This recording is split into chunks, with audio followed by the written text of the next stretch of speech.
کے ہمراہ میڈیا سے گفتگو میں وائس چیئرمین پاکستان تحریک انصاف مخدوم شاہ محمود قریشی نے کہا کہ بلاول بھٹو زرداری کے 4 مطالبات میں وزن ہے، لیکن ان مطالبات کے معاملے پر پیپلز پارٹی 2 گروپس میں تقسیم ہے۔ ایک دھڑا بلاول بھٹو زرداری، شیری رحمان، اعتزاز احسن، قمر زمان کائرہ اور ندیم افضل چند کا ہے، جبکہ دوسرا group Yousuf Raza Gilani and company ہے۔ پیپلز پارٹی میں اس وقت 2 آرا چل رہی ہیں۔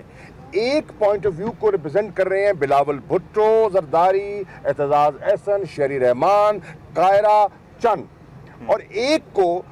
یوسف رضا گیلانی اینڈ کو ریپرزینٹ کر رہے ہیں۔ شاہ محمود قریشی نے دعویٰ کیا کہ بلاول بھٹو زرداری کا گروپ حکومت کو آڑے ہاتھوں لینا چاہتا ہے، جبکہ گیلانی اینڈ کمپنی حکومت سے ایان علی اور ڈاکٹر عاصم سمیت دیگر کیسز کے خاتمے کے لیے ڈیل کرنا چاہتا ہے۔ یہ کہہ رہے ہیں کہ ان 4 نکات پر حکومت کو آڑے ہاتھ لو اور سڑکوں پہ نکلو،